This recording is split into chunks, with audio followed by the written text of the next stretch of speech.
Tulong! Anong gusto mo? Anong gusto mo?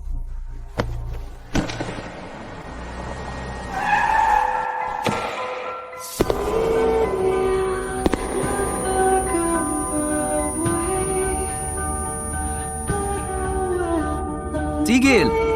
Sino ang nakikialam? Huwag kayong mag-alala sa kanya. Kunin siya. Ang produksyon sa buong bansa ay tumaas ng 40%. Lily, ito ang datos mula kaninang hapon. Sa North Valley, bumababa na ang mga presyo. Magkano na ang ibinaba? Mula noong nakaraang linggo hanggang ngayon, ang North Valley ay bumaba ng 12%. Mas maganda ng kaunti sa Arkansas, pero nagsisimula na rin itong bumaba. Paano naman ang Orange Ridge? Ang datos ng Orange Ridge ay nagpapakita na ang kanilang ani ay tumaas ng 70% mula noong nakaraang taon, pero hindi pa gumagalaw ang presyo. Ang mga taga-Nayon ay naghihintay pa rin. Ano ang hinihintay? Naghihintay ng mas mataas na presyo.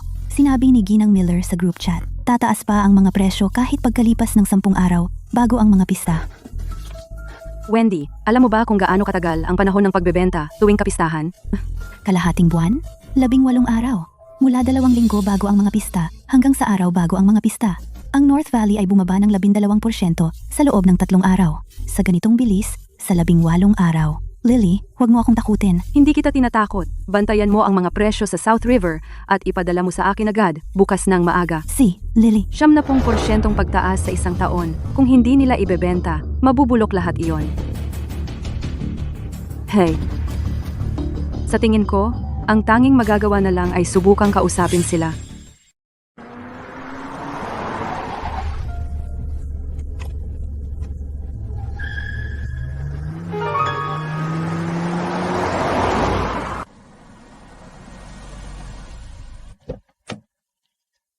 Uy, bumalik na si Lily? Ito si Miss Quinn. Malaki ang negosyo niya sa prutas.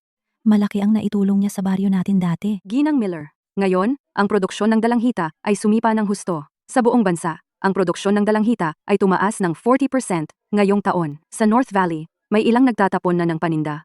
Bumaba ang presyo ng 5 sentimo sa isang araw. Sa baryo natin, halos dumoble ang produksyon mula noong nakaraang taon.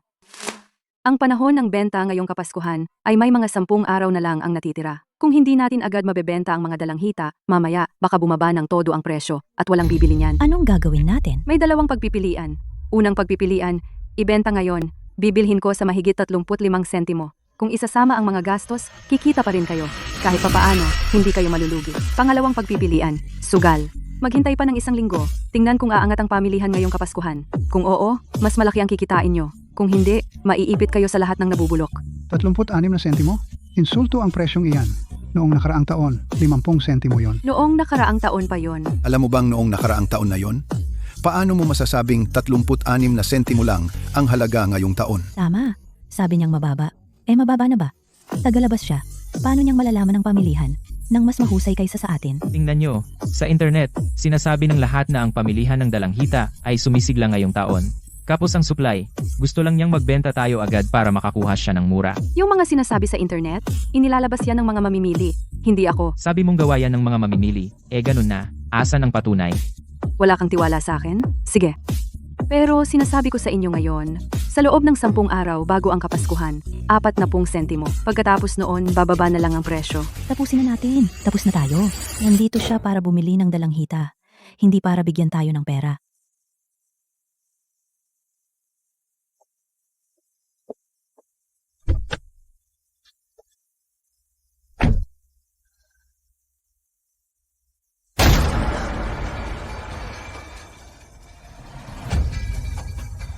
Sino ang gumawa nito?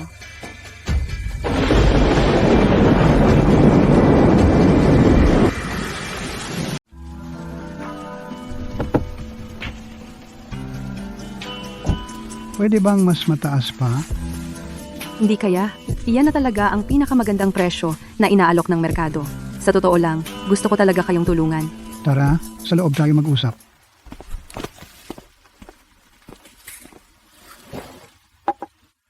Totoo ba ang mga numerong sinabi mo? Ginoo Henderson, matagal na tayong magkakilala. Wala akong dahilan para magsinungaling sa iyo. Nakita ninyo akong lumaki. Yung 30 toneladang tinulungan ninyo kami noong 2 taon na ang nakalipas ay malaking tulong talaga sa amin. Naalala ko iyon. Bakit ka nandito? May balak ka bang bumili ng panibagong mga dalanghita? O, Gusto ko lang magkaroon kayo ng magandang bakasyon. ang produksyon ng pamilya ko. Mahigit sa 3,000 libra. Ngayong taon, nakagawa kami ng dagdag na 2,600 libra. Sabi mo 40 centimos, kaya mahigit sa 2,000 dolyar lahat. Tama. Pag-isipan ko muna. Si, pero wag masyadong magtagal. Magdesisyon ka 9 na araw bago ang bakasyon. Yung 30 tonelada noong 2 taon, salamat diyan. Uy, kumusta Mr. Lewis? May oras ka ba? Gusto kong makipag-usap sa'yo tungkol sa negosyo. Sige, nasa isang restaurant sa zona ng mataas na teknolohiya. Oh, talaga? Malapit lang talaga ako. Pupunta ako riyan mamaya.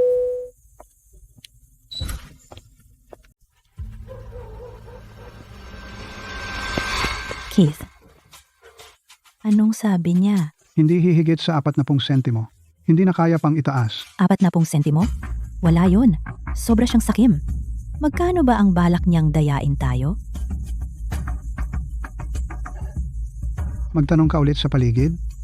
Tingnan kung may ibang mamimiling nag-aalok ng mas mataas.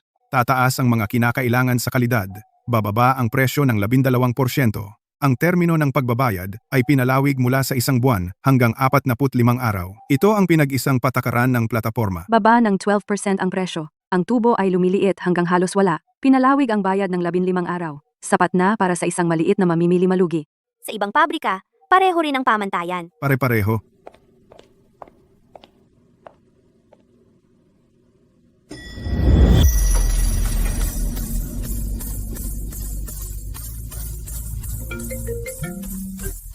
Binasa ko yung kontrata. Hindi maganda ang termino ng pagbabayad sa Artikulo 3. 30 araw ay masyadong maikli. Magkakaproblema ang tagapagtusto sa daloy ng pera. Kailangan itong baguhin. Gawin itong 45 araw. Sa mga araw na ito, may taong nagsasalita para sa tagapagtustos? Siya nga pala. Bukas, pumunta ka sa Orange Ridge at kausapin si Mr. Henderson. Kamusta na ang pag-uusap?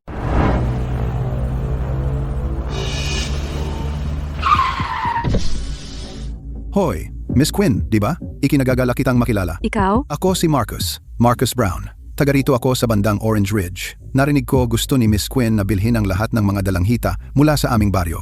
Hindi naman. Kasi, ang produksyon ng dalanghita ay tumaas kamakailan, kaya bumaba ang presyo. Gusto kong tulungan ang mga tao sa Orange Ridge na kumita ng mas malaki. Hahaha, kaya ba talaga ni Miss Quinn na maging ganoon ka mapagbigay? Mr. Brown, sabihin mo ang iyong saloobin. Miss Quinn, taga ibang lugar ka. Wala kang ugat sa baryo. Hindi mo kaya iyan. Pakinggan mo ang payo ko. Bumalik ka na lang sa iyong ginagawa. Mr. Brown, masyado kang nag-aalala. Gusto ko lang tulungan ang lahat na kumita ng sabay-sabay. Kung kaya ko bang hawakan iyan, wala kang pakialam doon. Sige. Maghihintay ako rito sa baryo at titingnan kung hanggang kailan magtatagal si Miss Quinn.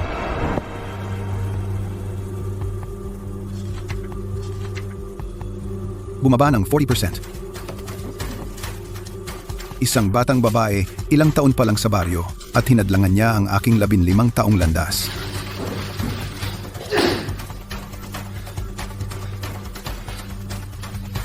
Huwag magmadali. Dahan-dahan lang.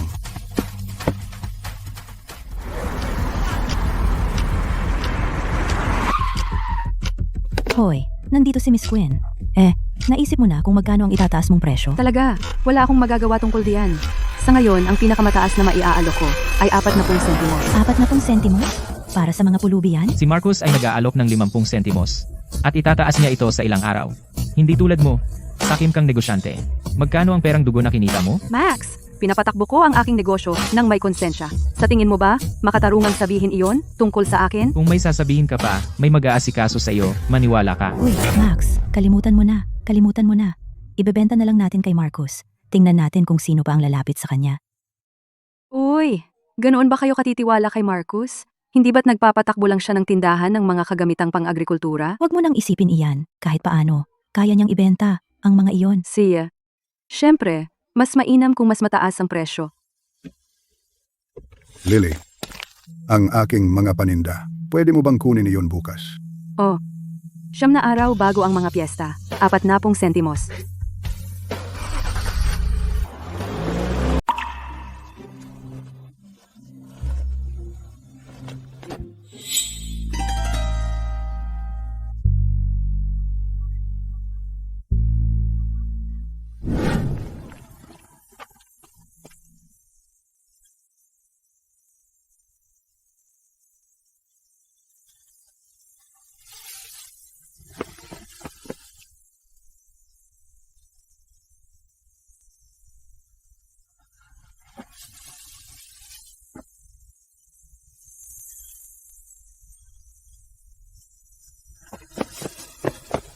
Iniisip ko kung kumusta na ang maliit na batang iyon ngayon. Bumalik si Lily para bumili ng mga dalanghita. Sabi niya, tinutulungan daw niya tayo, pero ano ba talaga ang pakay niya? Binibigyan niya tayo ng 40 sentimo, tapos inilalagay niya sa bulsa ang sobra. Tinulungan niya tayong magbenta 2 taon na, ang nakalipas, para lang magkaroon ng koneksyon. Kita mo, ngayon kumikita na siya. Pinapababa mo ang presyo ng mga dalanghita sa aming ngayon. Tao ka pa ba? Imposible. Lily, hindi sapat ang 40 sentimo. Itaas mo ang presyo o umalis ka. Ginang Miller, ang presyo sa merkado ngayon. Huwag mo akong kausapin tungkol sa presyo sa merkado. Pagkatapos ng 50 taon, sa tingin mo, hindi ko alam ang presyo sa merkado? Uy, Lily, libre ka bukas. Inikarga ko na lahat ng mga dalanghita sa truck. Mr. Henderson, libre ako. Bukas, kita tayo sa bodega ko.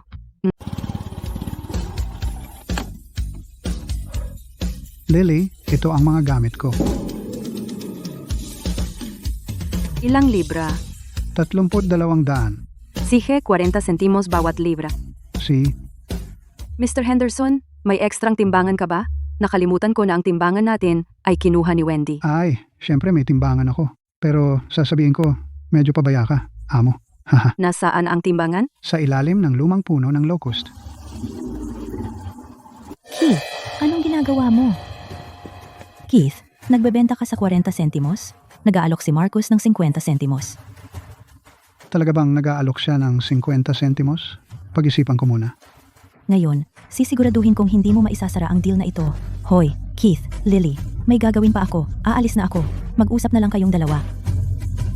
Pasensya na, Lily. Uuwi muna ako at tingnan kung anong mangyayari. Mr. Henderson, baliw ka ba? Mr. Henderson, magkano ang binibenta mo? Si Lily nag-alok sa akin ng 40 sentimos. 40 sentimos? Nagbibiro ka ba? Para iyon sa mga pulubi. Alam kong madaya ka, pero hindi ganito kadaya. Wala ka talagang puso. Dinadaya mo kami muli para sa iyong maruming pera. Para bumili ng magandang bahay at mamahaling kotse, ha? Nag-aalok ako ng pinakamataas na presyo sa merkado para sa mga kalakal. Ginagawa ko ang aking makakaya. Ang pinakamataas na presyo sa merkado. Kung tatanungin mo ako, mas mukhang presyong madaya iyan. Anong gagawin mo? Aba. Sa iyong mapagpaimbabaw na mukha, nasusuka ako. Puta, ang iyong mga bulsa ay puno ng pinaghirapang pera ng ibang tao. Tuturuan kita ng leksyon dahil sa panloloko mo sa mga tao. Tulong! Ano ang gusto mo? Ano ang gusto mo? Tigilan mo. Siya iyon. Sino ang payaso na ito? Huwag ninyo siyang pansinin.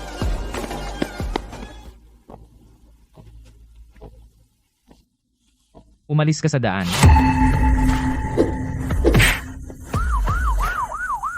Buti ka na nga ngayon.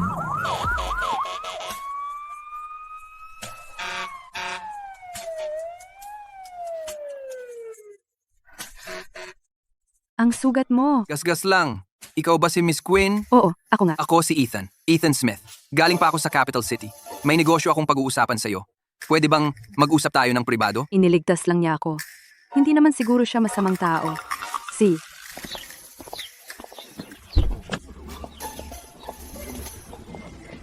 Pasensya na at nasaktan ka. Wala lang. Lily, Ethan. Hindi ba nagsumite ang kumpanya mo ng panukala kamakailan para sa pagbili ng cold storage sa North Valley? ang panukalang iyon ay hindi pa opisyal na naisumite. Kilala mo ba ako? Para sa cold storage na nabanggit mo, may mga koneksyon ako. Ang presyo ay magiging mas mababa ng 20% kaysa sa iyong makukuha kung ikaw mismo ang makikipag-ayos. Ano ang kapalit? Una, ayusin mo muna ang gulo na ito. Maghihintay ako. O kaya ganito, pumunta ka muna sa ospital at bukas, pupuntahan kita sa tirahang nasa iyong business card. Ihulog mo lang ako dito sa malapit. Si.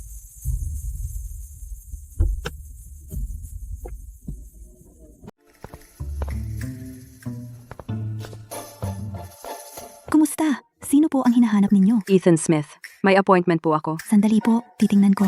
Nasa meeting po si G. Smith. Maupo po kayo sa sopa. Ethan, wala man lang itong address ng kumpanya. G. Smith. Bibi, Quinn, pakihintay po sandali. Si Luke muna ang mag-aasikaso sa inyo. Medyo abala po ako. B. Quinn. Ako po ang katulong ni G. Smith. Ako po si Luke. Oy, pumunta siya sa baryo kahapon upang personal na pag-usapan ang imbakan ng malamig. Hindi ba siya makikipag-usap sa akin ngayon? May conference call siya. Hiniling niya na ako ang makipagkita sa inyo. Alam ko po ang lahat ng detalye. Walang problema. Ano po ang ginagawa ng kumpanya ninyo?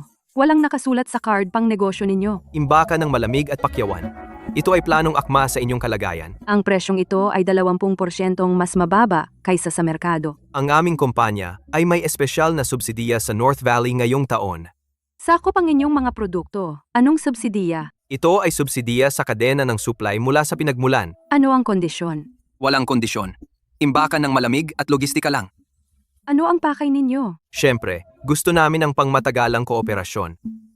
Siguro gusto niya ang kalidad ng mga dalanghita ng inyong kumpanya. Dati ba siyang nasa Hilaga? Nagnegosyo si G. Smith sa Hilaga sa loob ng maraming taon. Anong oras darating ang truck bukas? 9:00 ng umaga. Tatawagan kayo ng tsuper bago siya dumating. Sige?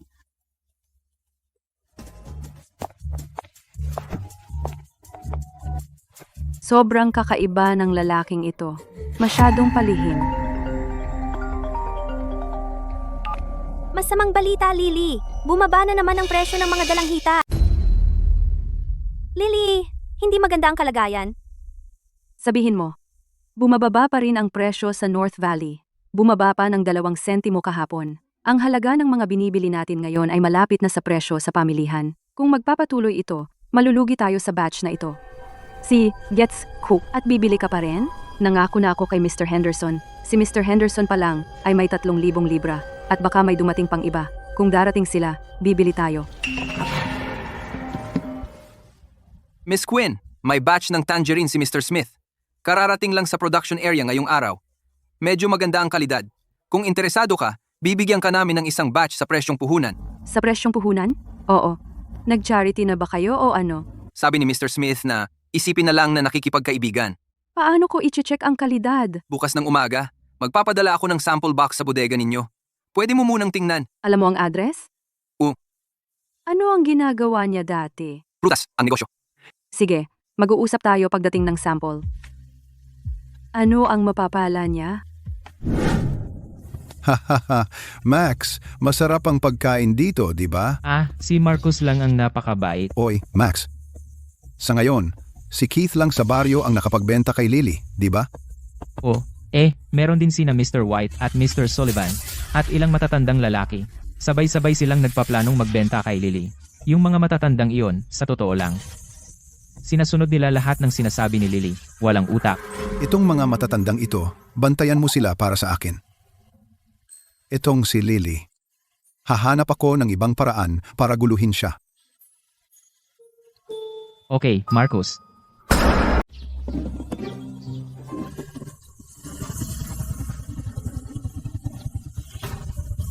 Lily, may tao dito. Lily, maganda pa ba ang presyong ito? Oo, maganda pa.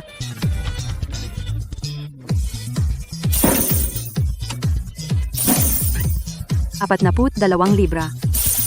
Kabuuan 376 na libra sa 40 sentimos. $150 at 40 sentimos. Uy, Ginoong White at Ginoong Sullivan, anong ginagawa ninyong dalawa? Iniisip naming ibenta ang aming mga paninda kay Lily. Ayaw nang maghintay pa. Nagbebenta ako sa live stream. Ang mga mandarin ay maaaring ibenta ng mga 55 sentimos kada libra. Ibinebenta mo sa kanya ng 40 sentimos. Hindi ba't lugi ka ng todo? Eksakto. Pag-isipan ninyo.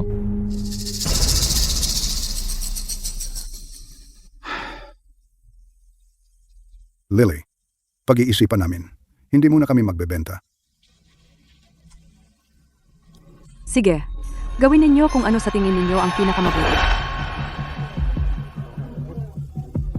Nagbebenta na ng live stream si Marcus ngayon. Ang mga mandarin ay maaaring ibenta ng 50 sentimos kada libra. Talaga? Talaga. Nakita ko ito gamit ang sarili kong mga mata. Kung gayon, ibibigay natin lahat ng ating paninda kay Marcus. Ganyan dapat. Ang manlolokong si Lily, hindi na lang tayo makikipagtransaksyon sa kanya. Lily, Wala ni isang basket sa buong umaga. Ang mga taga-nayon ay nahuhumaling lahat sa mga salita ni Marcus. Pero tungkol sa kanyang pagbebenta sa livestream, nagtanong-tanong ako at isang kubo lang ang itinayo nila, may cellphone at wala pang maayos na ilaw. Kaya magkano ang maibebenta niya? Mas pinagkakatiwalaan nila si Marcus kaysa sa akin, kaya wala akong magagawa.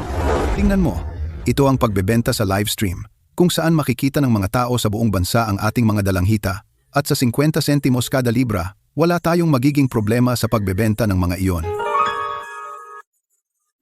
Kailan namin makukuha ang pera? Basta ibigay ninyo sa akin ang mga paninda. Iimpake ko sila, ilalabas ko sa internet, at babayaran ko kayo agad pagkatapos mabenta ang mga iyon sa loob ng 1 linggo, kung hindi man mas maaga. 1 linggo? Dati, sinabi mo na sa katapusan ng buwan. At ngayon, sinasabi mong 1 linggo. Dati iyon dahil iba na ang sistema ng livestream ngayon at mas mabilis ang kita. Wala ka bang tiwala sa akin kahit ilang taon na akong nasa baryo?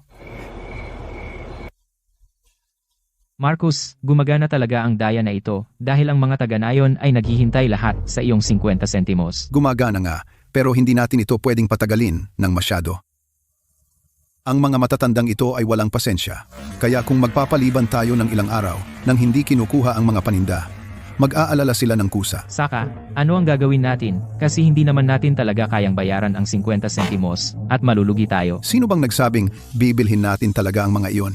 Kailangan lang nating paghintayin siya. Hindi niya makuha ang mga paninda, kaya walang laman ang bodega niya, at ang bayarin sa kuryente ng malamig na bodega ay daan-daang piso araw-araw. Kapag hindi na niya kaya, sasaluhin ko na ang kanyang mga prutas sa 35 sentimos kada libra. Maganda ang kalidad ng kanyang mga paninda, kaya kung ipagbibili natin sa 60 sentimos kada libra, tiyak na maraming bibili. Napakagaling, talagang napakagaling. Marcus, kaya ba ng pagtitindang ito sa video na talagang magbenta ng 50 sentimos sa bawat libra? Magkano ang makukuha natin? Keith, huwag kang mag-alala. Ang pagtitinda sa video ang pinakasikat na uso ngayon. Bumibili ang mga tagalungsod ng kung ano-ano gamit ang kanilang telepono. Mura ang 50 sentimos bawat libra. Tungkol naman sa makukuha mo, tiyak na mas mataas ito kaysa sa 40 sentimos ni Lily. Magkano pa ba talaga? Kapag naubos na ang unang kargada, bibigyan kita ng mga eksaktong numero. Magtiwala ka lang sa akin. Pero nagsisimula pa lang tayo, kaya ang unang kargada ay dapat na may pinakamataas na kalidad.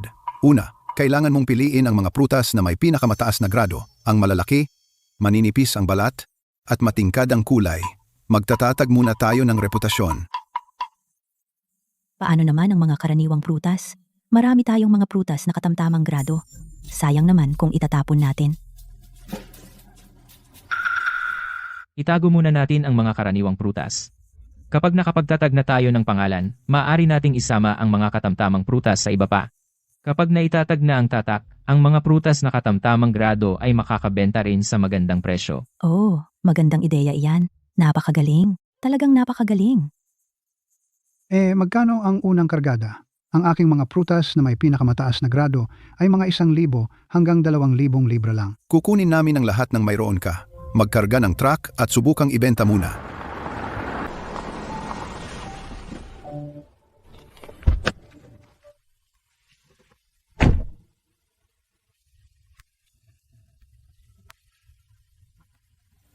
Narinig kong medyo kapos ka sa pera. Mabuti ang iyong impormasyon. Ito ang kasunduan sa paunang bayad. Evertrust Trading ay maaaring magbigay sa iyo ng paunang bayad na $50,000 para sa mga paninda. Ang kondisyon ay nasa susunod na 3 buwan. Uunahin mong suplayan ang aming mga pamilihan. Unahin lang ba ang supply? Oo. Hindi ito makatarungan. Alam mo kung makatarungan o hindi. Bakit mo ako tinutulungan? Dahil ayaw kong makita na ang isang taong masipag ay mapahamak. Marcus, Kumusta ang huling batch? Oh, maganda naman. Benta sobra sa $5,000. Haha, sabi ko sa'yo. Pwede mong laging asahan si Marcus. Hindi tulad ng mga kahina-hinalang dealer. Oh, eksakto. Naghihintay lang tayo na yumaman tayo kay Marcus. Pero may isang bagay. Sabi ng mga customer, pangit ang kalidad ng packaging natin. Manipis ang mga kahon at nadudurog ang mga gamit habang dinadala. Sige, bawat bahay ay mag-contribute ng dagdag na $300 para mapabuti ang packaging at kalidad. Hoy Marcus, magkano ba talaga ang kinita natin mula sa 5,000 iyon? Huwag mong alalahanin yan ngayon. Pagandahin muna natin ang kalidad. Suportado ko si Marcus. Hoy, kailangan mong gumastos para kumita. Sali ako. Uuwi ako at kakausapin ang asawa ko.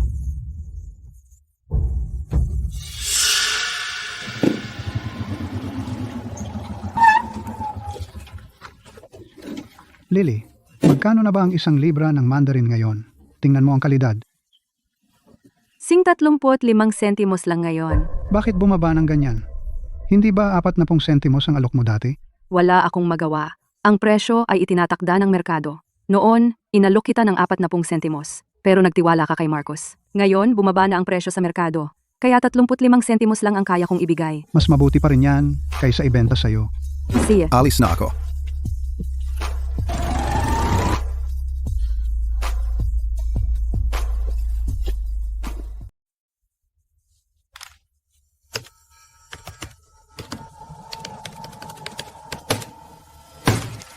Hindi. Hindi ito magkatugma. Naku. Nalulugi tayo ng husto. Bigo ang ating pagbebenta ng live. Umabot tayo sa mahigit $5,000 na benta, pero kulang pa sa kalahati ang natatanggap natin. Masisira ako sa mga ito. Hindi. Kailangan kong magsumikap pa. Kailangan muna nating mauna sa bentahan. Magandang balita sa lahat. Ang kalidad ng ating mga dalanghita mula sa Orange Ridge ay kinilala ng plataporma. Kung gusto nating ibenta ang mga dalanghitang ito sa magandang presyo, nakasalalay lahat sa kung makukuha natin ang pagkakataong ito. Oh, ang galing. Marcus, sabihin mo lang sa amin kung ano ang gagawin. Nasa likod mo kaming lahat. Naniniwala ang plataporma na ang ating mga dalanghita ay may pinakamataas na kalidad at gusto nilang tayo ay mag-invest pa sa bayad na promosyon. Sa una, ang bayad na promosyon ay may halagang $15,000 pero may diskwento tayo sa plataporma. Ngayon, $8,000 na lang. Mag-ambag tayong lahat. Kailangan pa nating magbayad? Nagsisimula pa lang tayo. Karaniwan lang ang gumastos ng pera. Marcus, ano ang tungkol sa sobrang? $5,000 noong nakaraan. Kailan natin ito hahatiin? Huwag magmadali. 2 araw pa lang ang nakalipas. Ang pinakamahalagang bagay ngayon ay ang mapaandar ang negosyo. Sumasang-ayon ako kay Marcus. Kasama ako. Nagastos na ang pera. Mag-aambag din ako. Lily? Doon sa North Valley, 30 sentimo na. Inaasahan. Implasyon. Ngayon, mas marami ang supply kaysa sa pangangailangan. Tapos na. Talagang tapos na.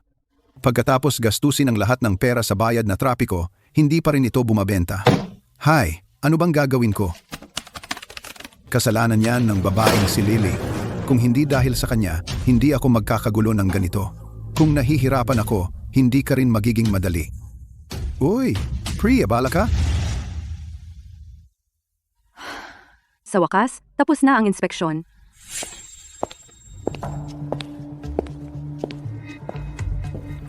Binibining Quinn. Ang batch ninyo ay may nalalabing pestisidyo 2%, ang lampas sa limitasyon. Imposible. 3 beses ko tong sinuri. Kakuha ko lang ng ulat bago ipadala. Pumasa lahat. Tingnan mo mismo. Imposible. Maliban kung may nagpakialam nito. G. Lewis, sino ang kumuha ng mga sample para sa batch na ito? Ang mga tauhan ng bodega. Sinunod nila ang karaniwang pamamaraan. Maayos naman ang pamamaraan. Wala namang kasalanan ng mga tauhan. Gusto kong i-retest ang batch na ito. Pwede namang i-retest, pero sa oras, hindi na makapaghihintay ang platform. Kung hindi makapasok sa bodega ang batch na ito ngayon, kakanselahin na ang order. Bigyan mo ako ng 1 araw. Kalahating araw. Sagad. Hanggang 2:00 ng hapon. See ya.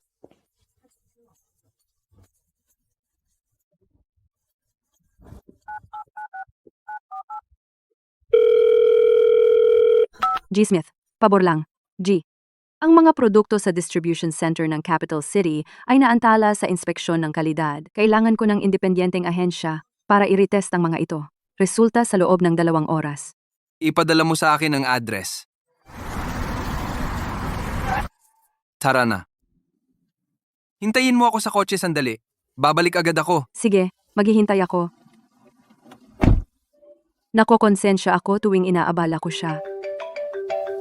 Umasa ang test. Pwede nang pumasok ang mga produkto ngayon. Isasama kita mamaya para sa mga papeles. Sige, salamat dito.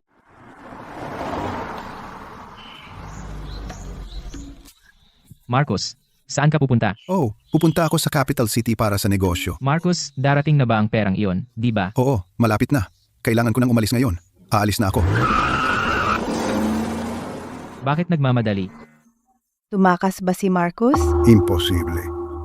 Hindi ba niya sinabi na malaki ang kita sa live stream selling? Oh, dumaan ako sa tindahan ng mga kagamitang pang-agrikultura kahapon.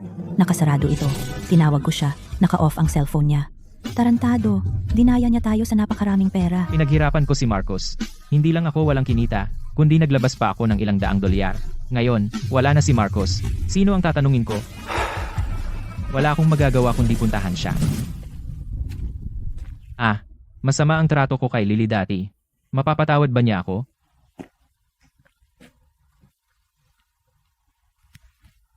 Lily. Max, anong nangyayari? Tumakas si Marcos. Alam ko? Sa perang kinita niya sa live stream selling, wala man lang siyang ibinigay sa atin kahit isang sentimo. Anong gusto mong sabihin?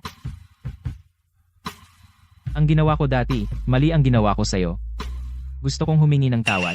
Ngayon, ang presyo sa merkado ng mga mandarin ay hanggang 27 sentimo na lang. Masyado mong pinagkatiwalaan si Marcus. Ano? Bumaba ng ganoon kalaki? Masyadong marami ang mga mandarin ngayon. Ang mga tindera sa capital city ay nag-aalok pa nga ng buy one get one free. Talagang wala nang pagpipilian. Sige, babalik ako at sasabihin ko sa kanila. Siguro mabuti na lang na tumakas si Marcos. Noong nasa baryo pa siya, mas mahirap pa nga ang mangolekta ng mga produkto. Hindi niya basta-basta pakakawalan iyan. Anong ibig mong sabihin? Sa galing at tapang niya, hindi niya kayang magsagawa ng ganitong pakana. Wala rin siyang sapat na pananaw. Lily, posible bang taga Capital City ang nasa likod nito? Alam kong kakainin mo yan. Marami akong dalang masarap. Nagmaneho ka pa mula sa capital city? Oo, ano pa? Sa tingin mo, nagmaneho ako ng ganito kalayo para lang maghatid ng pagkain? Hindi rin ako kumain. Dadaan lang. Kain na. Pagkatapos ng bagong taon, huwag mong alalahanin ang bayad. Nandito lang ako para sa'yo. Gabi na. Aalis na ako. Maraming salamat. Ingat sa pagmamaneho, ha? Magaling. Ang galing. Wala akong kinita kahit piso at nawala pa ang mga mandarins. Nagastos ako ng $1,000. Ngayon, ang asawa ko'y sinasabing diborsyo dahil dito. Ang mga mandarins ko, halos kalahati ay bulok na. Kung alam ko lang ito, ibebenta ko sana sila ng 40 sentimo direkta kay Lily. Pumunta ako sa kanya ilang araw na ang nakalipas. So, anong sabi niya? Magkano na ang alok niya para sa mga mandarins? Siya. Sabi niya, 27 sentimo. Ano? Bakit hindi na lang niya tayo nakawan? Tama, sobra siyang magpresyo. Kung ako ang tatanungin. Paano kung pumunta ako bukas sa palengke, tingnan kung ano ang alok ng iba? Ang unang linggo ng taon, ang mga dalanghita sa North Valley bumaba sa 25 sentimo. Ang South River ay umabot din sa bagong pinakamababa. Ang buong merkado ng dalanghita ay wasak. Ngunit ang mga dalanghita na binili ni Lily dahil sa kanilang kalidad ay nagpatatag ng presyo sa platform. Kahit na bumaba rin sila ng kaunti, hindi sila nalugi. Lily, gumana! Hindi tayo lugi! Hindi pa oras para magdiwang. Kailangang gumalaw ang mga paninda. May balita galing sa platform. Lumabas na ang datos ng pagsubok na benta para sa mga gift box. Umabot sa 31% ang rate ng muling pagbili. Para sa kategorya natin ng sariwang produkto, ang bilang na ito ay maganda na. Pumayag ang platform na dagdagan ang dami ng bibilhin, pero may kondisyon. Nababaan natin ang presyo ng isa pang 5%. 5%? Sinasamantala nila tayo. Sumang-ayon na ako sa kanila. Lily, Kung marami tayong maibenta, kikita tayo. Maliit na tubo, mabilis na pag-ikot. Napabuntong hininga si Wendy. Alam niyang tama si Lily. Sa mahinang merkado, ang makaligtas ay panalo. Pero alam din niya kahit na gaanong magsalita si Lily, mas naiintindihan niya kaysa kanino man na habang lumalayo ang landas na ito, mas lumalaki ang utang na loob niya sa taong iyon. Kami ni Max ay pupunta sa kaliwat kanan. Magtanong-tanong. Ikaw, magtanong sa unahan. Sige, walang problema. Uy, bibili ka ba ng dalanghita? Siyempre, mga dekalidad. Patingin nga. Magkano bawat libra? Kung bibili ka ngayon, ano ang karaniwang presyo? Kung hindi mo sasabihin ang presyo, aalis na ako. Uy pare, huwag kang umalis. Ibinebenta namin ito sa 40 sentimo. Haha, 40 sentimo. Ano ka ba? Nananaginip ka. Ang pinakamataas sa merkado ay 20 sentimo na lang ngayon. Sa inyo? Magkano? Magkano ang alok nila? Hey, Huwag mo na itanong. Nagtanong-tanong ako, ang pinakamataas ay 20 sentimo. ganun din dito. May nagbigay pa ng 17 sentimo. Ano ang gagawin natin? Baka dapat tayong pumunta ulit kay Lily. Ano ang sinasabi mo? Magkaroon ka naman ng dangal. Kung binigyan niya ng mas mataas na presyo ng prutas noong una, pupunta ba tayo kay Marcus? Mapapasama ba tayo sa gulo ngayon? Pwede naman tayong pumunta sa kanya, pero kailangang itaas ang presyo sa 28 sentimo. Ang usapan dito ay dangal, hindi kita. Masyadong mababa ang 28 sentimo. Kailangan nating makakuha ng hindi bababa sa 30 sentimo. Ikalawang linggo ng taon, pumunta si Lily sa bangko para kumuha ng tala ng bangko. Habang sinusuri ang mga numero, bigla niyang sinabi, May deposito na 50,000 dolyar sa iyong kwenta na pumasok kaninang umaga.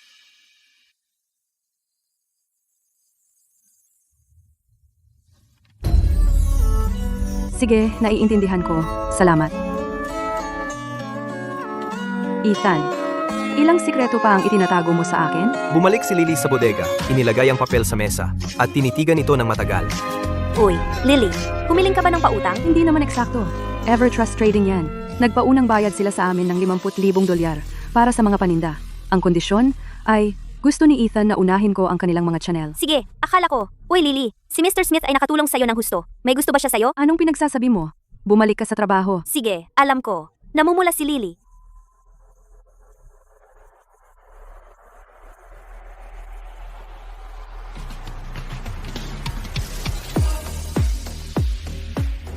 Ano sa tingin mo? Bakit hindi ibenta sa magtitinda ng prutas sa halagang 20 sentimo? Nako, masyadong mababa ang alok nila. Pinaghirapan nating palaguin ang mga mandaring ito. At 20 sentimo lang ang alok nila. Kakayanin mo bang tanggapin iyon? Ano pa ang magagawa natin kung hindi natin kayang tanggapin iyon? Nag-alok si Lily sa atin ng 40 sentimo noon at hindi ka nagbenta. Naniwala ka pa sa mga kasinungalingan ni Marcos. Ngayon, napakaraming mandarin ang nabulok. Halos 2,000 dolyar ang nawala sa atin sa kabuuan. Ngayon mayroon pa ring tao na nag-aalok ng 20 sentimo. Kung hindi mo pa rin ibebenta, pagkalipas ng 2 araw, sa palagay ko, walang magbabayad ng 17 sentimo. Huwag mong sabihin yan. Hahanap ako ng paraan. Kung sa loob ng 2 buwan na ito, hindi mo maubos ang lahat ng mandarin, hihiwalayan kita.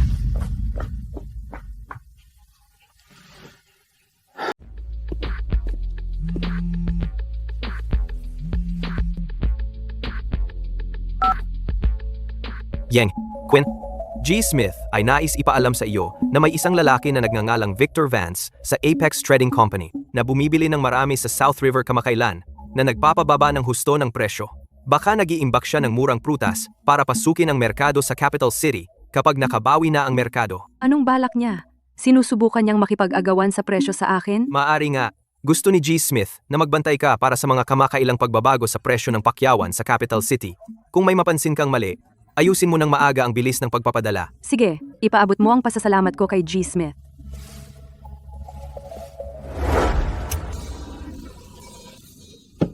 Lily? Bakit ka nandito? Dumalaw lang ako sa iyo. At may itatanong ako.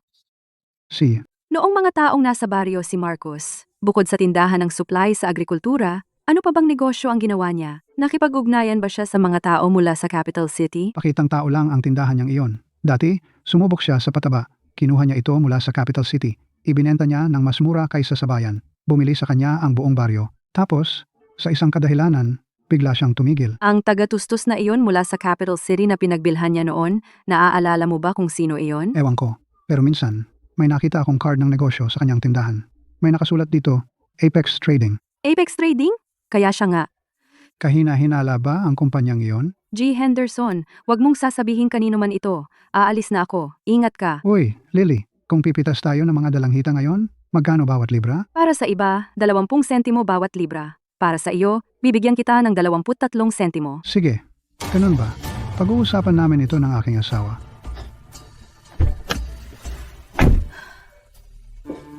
Lily, inabisuhan lang kami ng plataporma na sa susunod na buwan, may gagawin silang kampanya ng suporta para sa mga magsasaka sa Tagsibol.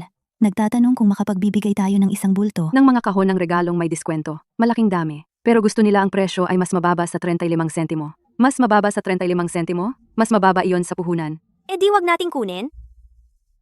Kunin. Pero sa ibang paraan.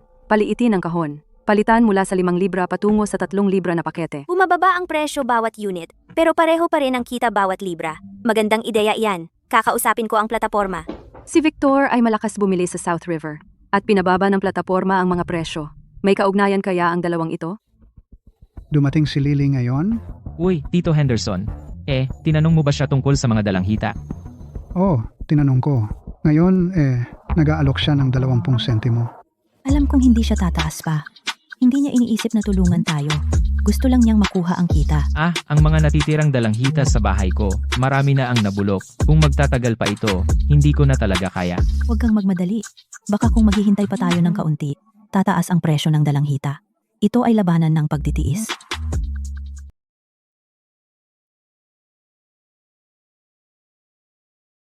Lily, nalaman ko doon sa South River, hindi si Victor mismo ang bumibili ng stock, kundi isang kumpanya sa ilalim niya na tinatawag na Golden Source Fruits, isang kumpanyang balat na bumibili ng malaking volume, na nakakolekta na halos 200 tonelada. 200 tonelada? Saan siya nakakuha ng ganyang kalaking pondo? Sinabi ni Luca makailan lang, gumamit si Victor ng property sa capital city bilang collateral para makakuha ng utang na $1 milyong at nilagay lahat sa South River. Lily, anong nangyari? Bumili si Victor ng 200 toneladang produkto sa South River. Alam mo yon, di ba? Oo, tumataya siya sa pagtaas ng presyo sa panahon ng Tomb Sweeping Day. Baliw ba siya? Mag-iimbak ng ganito sa taon ng record na ani? Hindi siya baliw. Desperado lang siya. Gustong maghintay hanggang sa kapusin ang merkado para ihalo ang mga mababang klaseng prutas sa magaganda para ibenta. Ito ay pagbebenta ng mababang klaseng produkto bilang dekalidad. Kung malaman ng platform, madadamay ang buong production area. Kaya dapat natin siyang pigilan. Pinadala ko na si Grant para mangalap ng ebidensya sa pagbebenta niya ng mababang klaseng produkto, habang ikaw naman, huwag mo munang harapin ng direkta, kundi patatagin mo muna ang iyong sariling ritmo ng pagpapadala. See? Mag-ingat ka. Kapag na-corner siya, kaya niyang gawin ang lahat. Ikaw din. Lily, inaprubahan na ng platform ang proposal natin para sa 3 pound na espesyal na gift box, kung saan pareho pa rin ang kita kada pound, at ipapadala nila ang kontrata mamayang hapon. Mabuti. Saka, may kailangan akong ipagawa sa'yo. Simula ngayon, itala mo araw-araw ang presyo ng mandarin sa palengke ng capital city, itala ayon sa grado, lalo na ang presyo ng mga mababang gradong prutas. Iniisip mo. Si Victor ay mayroong mga substandard na prutas, at kapag nagpadala siya, tiyak na bababain niya ang presyo sa merkado ng mga mababang gradong prutas, kaya kailangan nating asahan yon. Naunawaan ko. Gagawa ako agad ng spreadsheet. Mr. Vance, nakakolekta na ang South River ng 210 tonelada. At kung patuloy tayong bibili, magiging mahigpit ang cash flow. Tama na. Ang average na halaga ng stock na ito ay 20 sentimo at basta tumaas ang presyo sa 30 sentimo sa panahon ng Tomb Sweeping Day, magkakaroon ako ng mahigit $170,000. Pero si Lily sa kanyang parte, kung babaan niya ang presyo agad, baka makaapekto sa merkado. Babaan niya presyo? Hindi niya kayang gawin yon. Lahat ng prutas niya ay magaganda na may mataas na halaga. Samantalang ang aking mga subprime na prutas, kahit ibenta sa 25 sentimo, kumikita pa rin. Kaya kung gusto niya ng giyera sa presyo sa akin, hihigitan ko siya at hindi siya makakaligtas. Pero si Ethan, makikialam ba siya? Si Ethan, hawak niya ang EverTrust Trading. Kaya imposibleng gawin niya yon para kay Lily at ipagsapalaran ng lahat. At hanggat si Lily ang unang maubusan ng pera. Pwede sanang tumulong si Ethan pero wala siyang magagawa. Narinig mo na ba? May lalaking nagngangalang Victor ay bumibili ng toneladang mandarin sa South River. Tinanong ako ni Lily tungkol sa kumpanya niya. Pero wag mo na akong simulan. Nag-aalok siya ng hanggang 20 sentimo. Mas mababa pa sa ibinibigay ni Lily. So ano ang gagawin natin ngayon? Bala kong maghintay ng isa pang buwan. Tapos, tingnan kung sino ang mag-aalok ng mas mataas at ibenta na lang sa kung sino man yon. Ganoon din ako.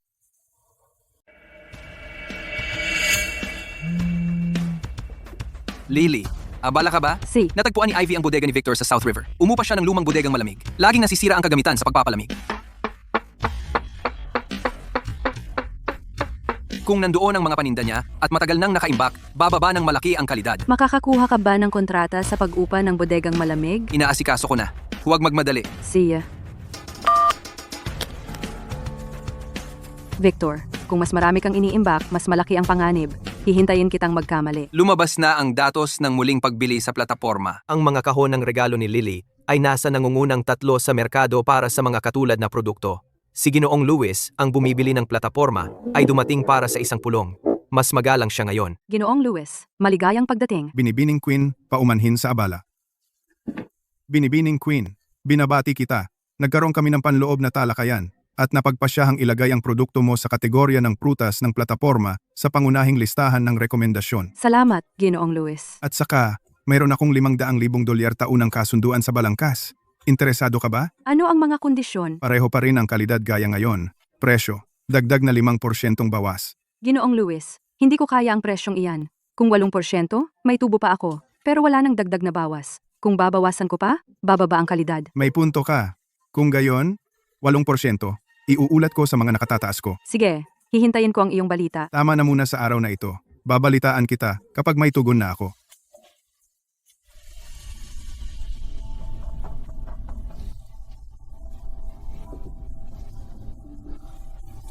Bakit nabulok ang napakarami? Umiinit na kasi ngayon. Ang mga dalandan sa ilalim ay halos lahat na bulok na. Anong gagawin natin? Kasalanan mo lahat ito. Kung hindi mo ako pinigilan noong una, pinaglangan mo akong magbenta kay Lily at pinagtiwala mo ako kay Marcos, malalagay kaya ako sa ganitong gulo? Sinabi ba namin na magtiwala ka sa kanya?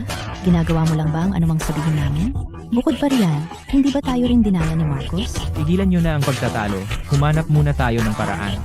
Dalhin ang mga bulok na dalandan na ito sa palengke at tanungin ang mga gumagawa ng katas. Magkano ang babayaran nila kada libra? Siguro yun na lang ang magagawa natin. Ano bang ginawa ko para maranasan ko ito?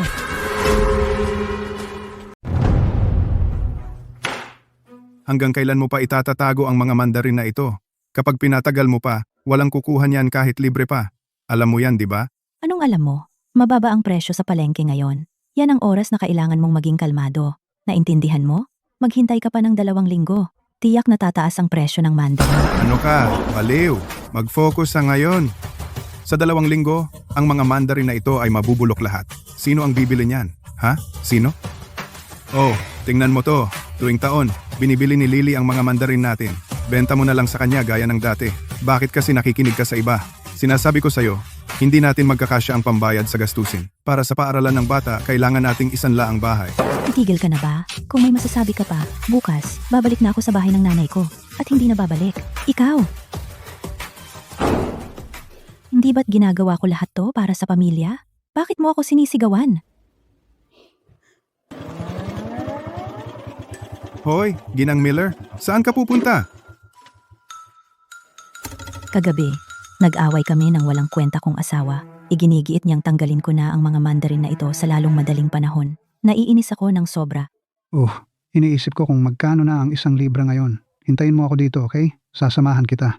Maaari tayong magtingin sa ilang lugar pa. Bilisan mo ha, kailangan kong umuwi mamayang hapon at ayusin ang mga bulok. Kung hindi ko aalagaan ang mga sira sa bahay, kailangan nating itapon lahat. Sige na, kukunin ko lang ang bisikleta ko. Dito ka lang maghintay.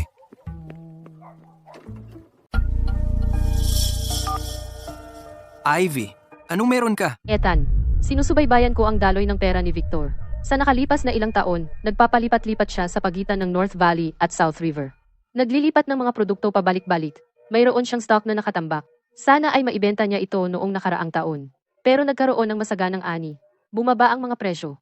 Malaki ang lugi niya. Ngayon ay desperado na siyang makahanap ng bagong pondo. Si Lily ang kanyang target. Hindi lang si Lily. Ang mga malalaking order na kinukuha niya ngayon, ginugulo nito ang buong palengke ng prutas sa capital city. Hindi niya maibenta ang sarili niyang stock. Kaya hinaharangan niya ang lahat. Ano ang pakay niya? Simple lang. Gusto niyang ibagsak si Lily. Kung mabigo ang kanyang padala, hindi kulpe. Hindi na siya pagkakatiwalaan ng platform.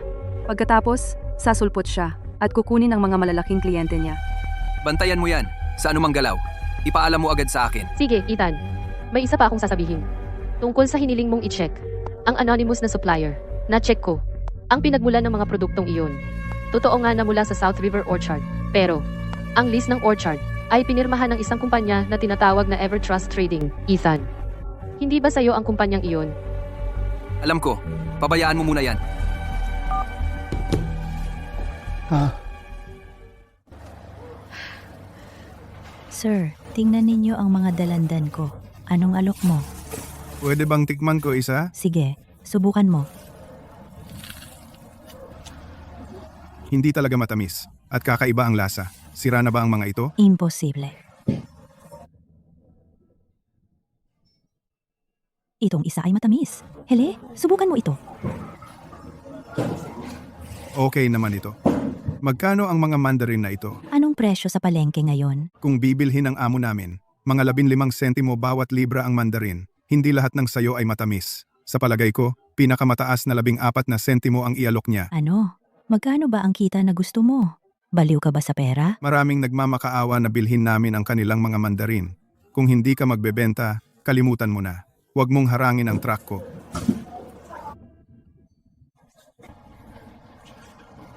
Kumusta naman ang resulta? Pinakamataas na alok ay 17 sentimo. Mas maganda kaysa sa akin.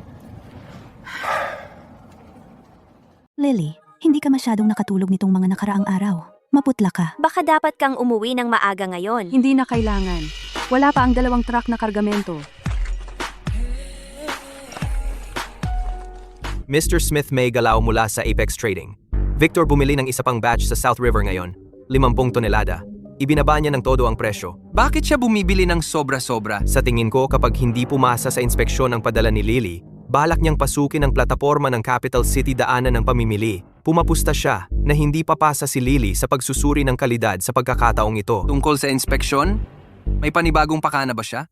Mahirap sabihin. Pero siya sinuhulan ng mga tao sa Capital City sentro ng pagsusuri noon, kaya may mga kakilala siya doon. Magpabantay ka sa kargamento ni Victor para malaman kung ano ang susunod niyang gagawin. Galing, bumili sa 13 sentimo bawat libra. At kapag napatumba na natin yang si Lily, kapag wala na siya sa eksena, darating na ang malaking kita ko. Ha ha ha ha. Assistant, pumasok ka rito. Mr. Vance. Alamin mo kung kumusta ang mga mandarin mula sa Orange Ridge ay nagbebenta. Pustahan tayo, pagkatapos ng lahat ng ito at ng mga pagtaas-baba ng merkado, bumaba na ang presyo. Sige, walang problema. Sakayang si Leo, padalhan mo siya ng isa pang 5,000 dolyar. Kung hindi, hindi ako panatag sa huling inspeksyon. Opo, Mr. Vance. Saka mag-alok ka ng mas mababang presyo. Magsimula sa 13 sentimo. Tandaan mo, ang pinakamataas na presyo ay 14 na sentimo. Naintindihan mo? Opo, Mr. Vance. Mabuti. Maaari ka nang umalis. Sa lalong madaling panahon, ang malaking bahagi ng merkado ng mandarin ay magiging akin. Ginoong Smith, nalaman ko. Si Victor kamakailan ay nakipag-ugnayan sa isang inspektor na si Leo. Siya ang tumulong kay Marcus na pakialaman ang padala ni Lily noong nakaraan. Ang account ni Leo ay nakatanggap ng isa pang bayad. Ang pinagmulan ay Apex Trading pa rin. Gusto niya ulitin? Hindi lang iyon. Samantala, nakikipag-ugnayan din siya sa ibang mga supplier ni Lily. Hinahanap niya ang mga kahinaan niya. Sabihin kay Lily. Ikaw ang magsasabi sa kanya? Dapat niyang malaman. May nagtatraidor sa kanya. Kung hindi, baka hindi na siya makaligtas sa susunod. Lily, may sasabihin ako sa iyo. Si. Maaaring subukan ni Victor ang parehong panloloko. Mag-ingat ka. Napakagago ni Victor. Ethan, salamat sa pagsasabi mo sa akin. Wala yan. Bakit mo ito inimbestigahan para sa akin? Dahil magkasosyo tayo. Magkasosyo? Hindi umaabot ng ganito ang mga magkasosyo para sa isa't isa. Ethan, tinutulungan mo ako sa lahat ng panahong ito. Ano ang dahilan? Ginagawa mo ito para sa akin. Hindi ko alam kung paano kita gagantihan. Malalaman mo sa kalaunan. Sa ngayon, tandaan mo lang na may nanonood sa iyo. Mag-ingat ka. Magkano ang presyo ng mga mandarin na ito? Hoy, Ginoo, depende sa kalidad. Akin ang mga mandaring iyan. Kukuha ako ng ilang piraso para matikman mo. So magkano ang alok mo? Teka, noong bumibili kami ng mandarin sa South River, nakabili kami ng 200 tonelada. Huwag kang mag-alala sa lakas ng kumpanya namin. Tingnan mo. Pwede naming tikman ang isa, di ba? Sige, walang problema. Uy, hindi naman masama ang mga mandarin na ito. So, magkano ang kaya mong ibigay para dito? Paano kung 12 sentimos? Tigil ka sa pagkain. 12 sentimos? Ganyang presyo? Ang kapal ng mukha mong sabihin iyan. Kahit anong palengke dito ay mag-aalok ng presyo na mas mataas pa sa iyo. Tama, wala kang iba kundi isang sakim na negosyante. Magkano ang presyo mo? Kailangan namin ng hindi bababa sa 18 sentimos. 18 sentimos? Ang kapal ng mukha mong magtanong. Hindi ka ba natatakot na mabulunan ka? Anong sabi mo? Maniwala ka, gagawin naming siguradong hindi ka na makakabalik. Ano bang ginagawa mo? Iniisip ko kung ano ang batang iyon ang hitsura ngayon. Hindi ko na siya nakita simula noon. Iniisip ko kung kumusta na siya ngayon. Si Victor ay palaging nagdudulot ng problema. Hindi ko alam kung ano ang gagawin sa pagkakataong ito. 20 taon.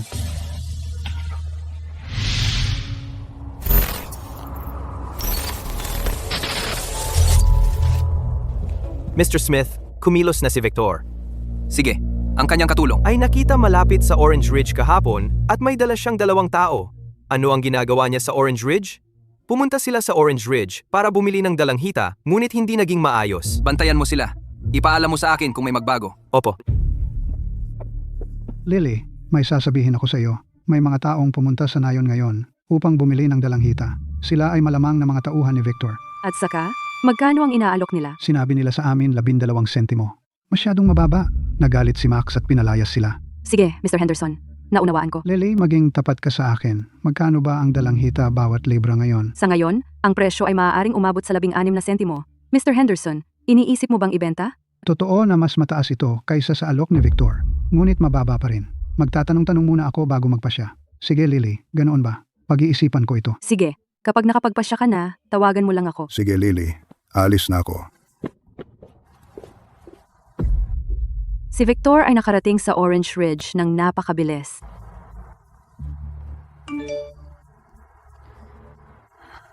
Maaaring si Ethan ang batang iyon noong panahon na iyon?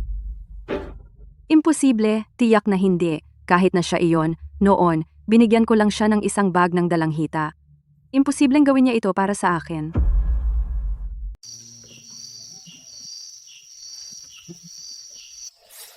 Ay, ngayong mainit na, mas mabilis mapanis ang mga punkan. Sabi mo yan. Hindi na ako makapaghintay ng matagal.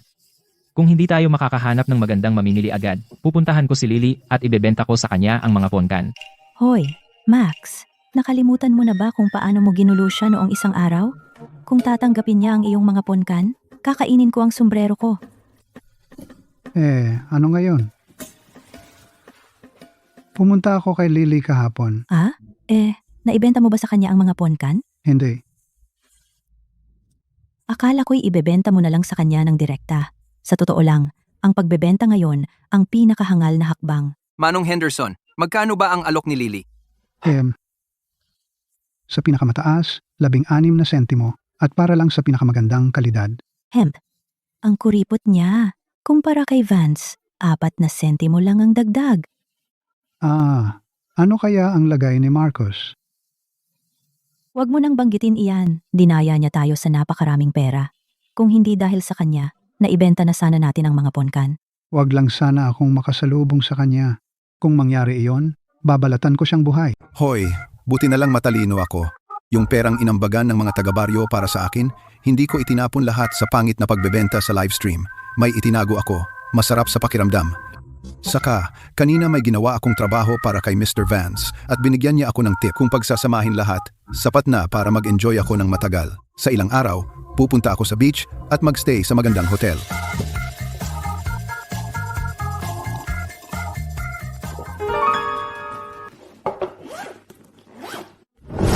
Ay naku, anak nang. Yung talaan ng bahay-bahay kung sino ang nagbayad kung magkano. Yung spreadsheet, dati ginawa ko iyon para kalkulahin bayad na trapiko, packaging, at mga gastos. Yung bagay na iyon, nasa tindahan pa kaya ng mga gamit pangsaka iyon.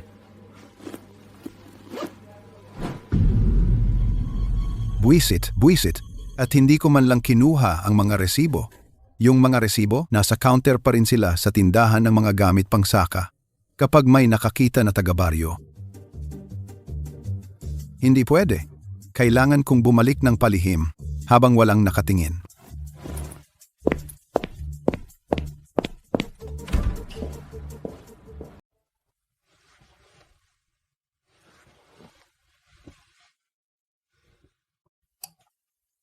Bakit kaya tuwing malapit na akong masira, nandyan ka palagi? Hindi, kailangan kong alamin ang totoo ngayong gabi.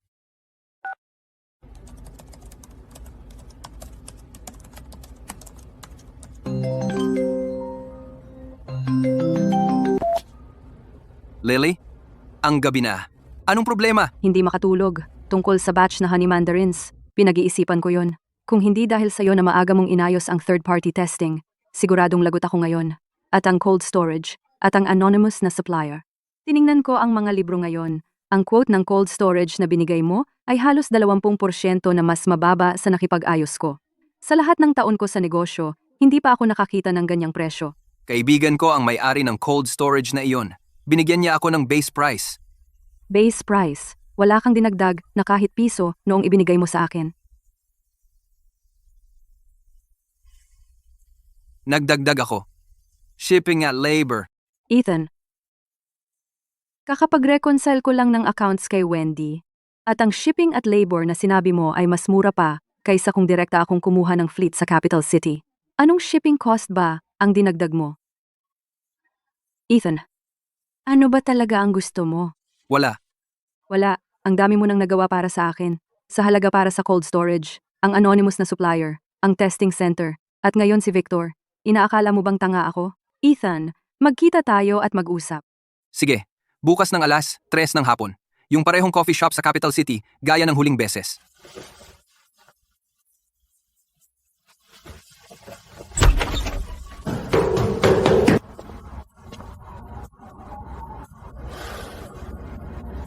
Kailangan nating kunin yon at lumabas ng mabilis habang madilim pa.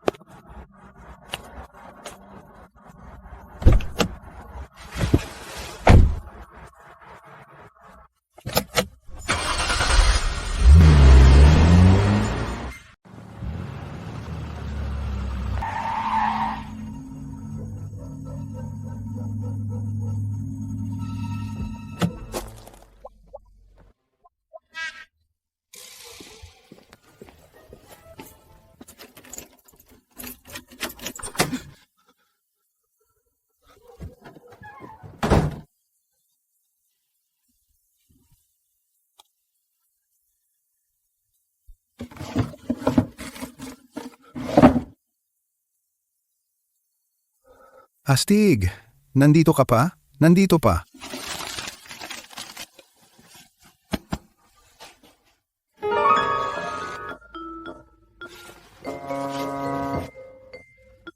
Marcus, uy, bumalik ka.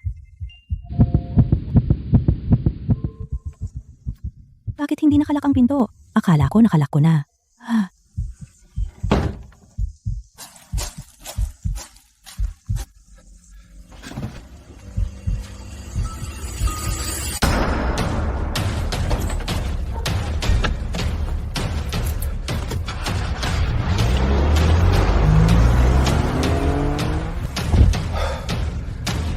Muntik na. Muntik na akong mamatay.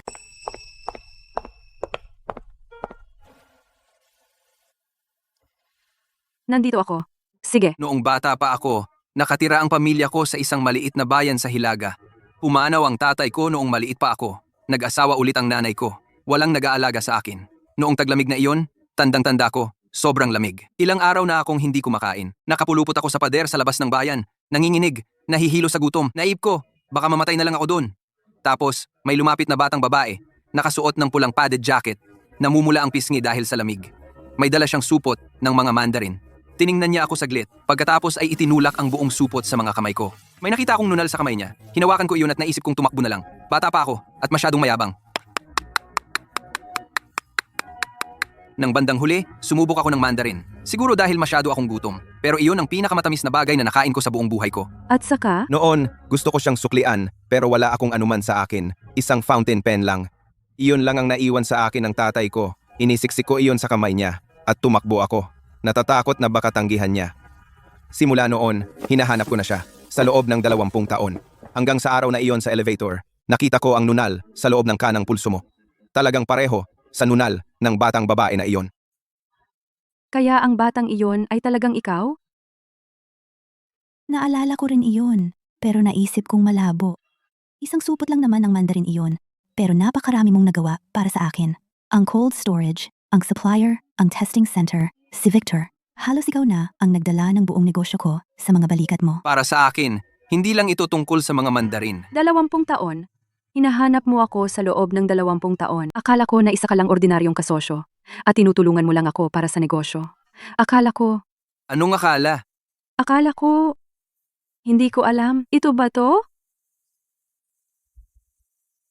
Hindi ako makapaniwala na itinago mo pa ito. Yung mga supplier na hindi nagpapakilala, lahat sila ay ikaw. Oh, Sa halagang puhunan para sa palamigan, yung mga panindang mura, ikaw ang nag-ayos ng lahat ng iyon. Saka magkano ang inilugi mo? Ethan, hindi masyado. ikaw. Nagmaneho buong magdamag at muntik mo na akong patayin? Na nagagalit pa rin ako. Bakit ang sarap ng buhay ni Lily na iyon habang ako'y nagtatago, nakakagalit?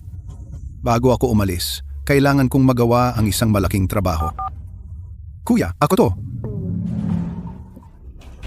Uy, Lily, may mali. May pumutol ng kuryente sa palamigan natin. Ano? Kakatawag lang ni Max na may pumasok sa bodega kagabi at pinatay ang kuryente at nang malaman nila, may isang pangkat ng mga paninda na nagsimula ng matunaw. Sino ang gumawa noon? Hindi sigurado, pero sabi ni Max nakakita siya ng itim na sasakyan na umaalis sa bodega. Hindi niya nakita ang plaka, pero nakasuot ng jacket na balat ang tsuper. Kailangan kong bumalik ngayon. Sabay tayo.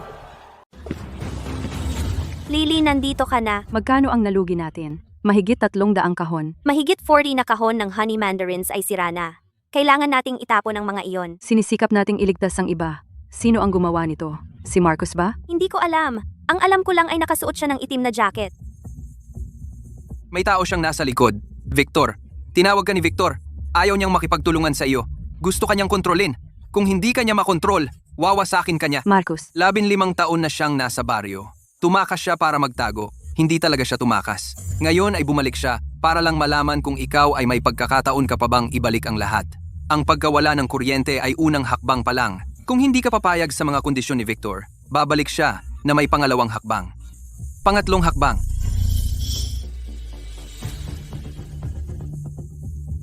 hindi ko sila hahayaang magtagumpay. Hindi kita hahayaang harapin ito ng mag-isa. Ginoong Vance, paano ang natitirang bayad? Bakit nagmamadali? Bakit nagmamadali? Hintayin natin hanggang sa hindi na niya makayanan. Pagkatapos, ikaw na ang bahala sa kanyang mga channel at mga kliyente. Kaya ang ibig sabihin ni Ginoong Vance, Ang ibig kong sabihin ay simple lang. Ang kailangan lang natin ay isa pang panggigipit kay Lily at tuluyan na siyang babagsak. Pagkatapos, ikaw na ang pumalit. Susuportahan kita. Ginong Vance, magkano ang kailangan nating pera? Hindi problema ang pera.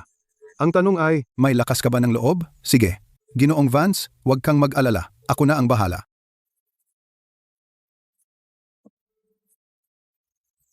Ginoong Vance, tungkol ito sa Orange Ridge. Pwede mo bang asikasuhin ito para sa akin?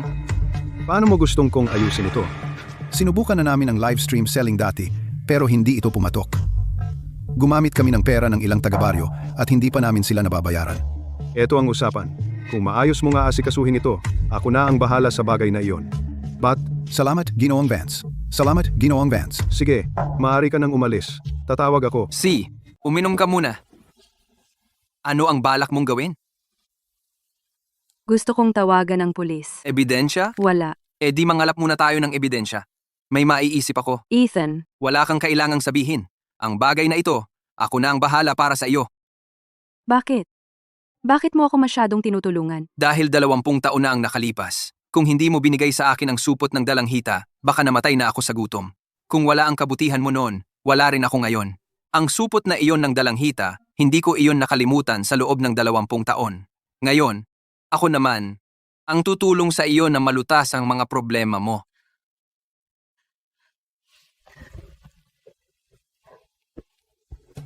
Nancy, buong gabing binantayan ni Max ang lumang templo. Hindi nahanap si Marcos. Pero malapit sa bodega, pumulot siya ng upos ng sigarilyo. Iyan ang tatak na kadalasang hinihitit ni Marcos. Itago mo iyan. Magagamit iyan mamaya. Tsaka, tumawag si Luke mula sa capital city. Sabi niya, pinadala na ni Mr. Smith si Ivy para alamin ang tungkol kay Victor. Malapit nang magkaroon ng resulta. Wendy, sabihin mo sa akin, kung may taong naghahanap ng iba sa loob ng 20 taon, Ano ang dahilan? Ano pa kaya? Dahil hindi nila kayang pakawalan. kung gayon, hindi ko rin siya pwedeng pabayaang mag-isa. Nakipaghiwalay sa akin ang asawa ko. Yung akin, malapit na rin. Araw-araw kaming nag-aaway. Kagabi, binasag niya ang mga mangkok. O, Ginoong Henderson, Ginang Miller, kailangang magpatuloy ang buhay, alam ninyo. Bukas, pumunta tayo sa palengke at tanungin natin kung magkano ang binabayad ng pabrika ng juice sa bawat libra. Ibenta muna natin ang mga sira. Max, magandang ideya. Gawin natin iyan. Tama. Tungkol sa tindahan ng mga gamit pang agrikultura ni Marcus? Naaalala mo ba kung nakalock o bukas? Nakalock. Uy, si Marcus ba? Yung gago? Bumalik? Hindi ako sigurado. Noong gabing iyon, may nakita akong taong palihim na gumagala doon. Akala ko may taong gumagamit ng banyo. Pero dahil sa pag-usisa, pumunta akong tumingin at bukas ang pinto. Siguro yung bastardo na iyon ang bumalik. Ang kapal ng mukha niyang bumalik. Pabayaran natin siya. Anak ng puta. At ang pera mula sa pagbaba ng presyo ng ating mga prutas. Siya ang dapat managot sa lahat. Kinabukasan, pumunta ako upang tingnan at wala nang tao doon. Magulo ang tindahan niya, pero walang naiwan. Kalimutan mo na. Bukas, tingnan muna natin ang pabrika ng juice.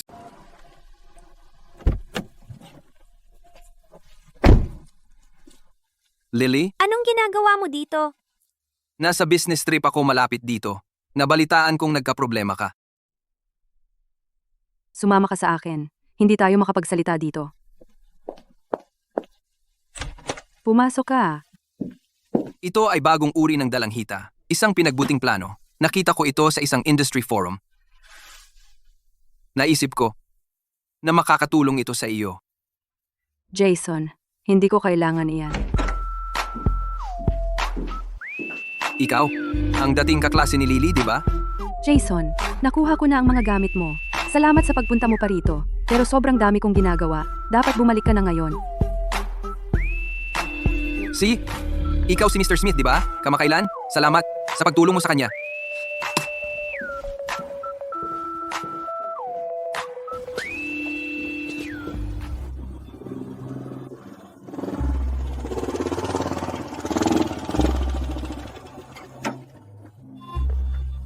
Oh, buti naman at nagpakita ka. Ginoo, tingnan mo itong mga dalanghita. Ano sa tingin mo? Walang espesyal. Masarap naman. Hindi masama. Magkano ang kaya mong ibigay? 5 sentimo, pinakamataas na. Ano? 5 sentimo? Ito. Sobrang liit naman yan. Pwede bang taasan mo ng kaunti? Oo, dagdagan mo ng kaunti. Kung dadagdagan mo, isasama ko na rin lahat ng paninda ko. Hindi na ako makapagdagdag. Ngayon, magpasalamat ka na may bumibili man lang ng mga dalanghita mo. Ginoo, hayaan ninyo akong kausapin sila. 2 minuto. 2 minuto lang. Hi! Dapat silang magpasalamat na may bumibili man lang. At nagrereklamo ka pa na masyadong maliit. Ginamit ko ang mga kakilala ko para mahanap ang tagapamahala ng pabrika na ito. Utang na loob mo sa akin. Masyadong maliit ang 5 sentimo. Taasan mo man lang ng kaunti. Oy, Susubukan ko, Ginoo, pwede bang dagdagan mo ng kaunti? Hindi na ako makadagdag. Kung hindi kayo magbebenta, aalis na ako. Magbebenta kami.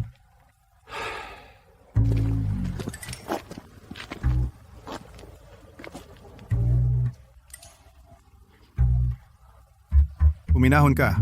Astig, nakuha ko ang lahat ng mga dalanghita na ito sa tig 5 sentimo. Pag narinig ng amo, tiyak na tataasan niya ang sweldo ko.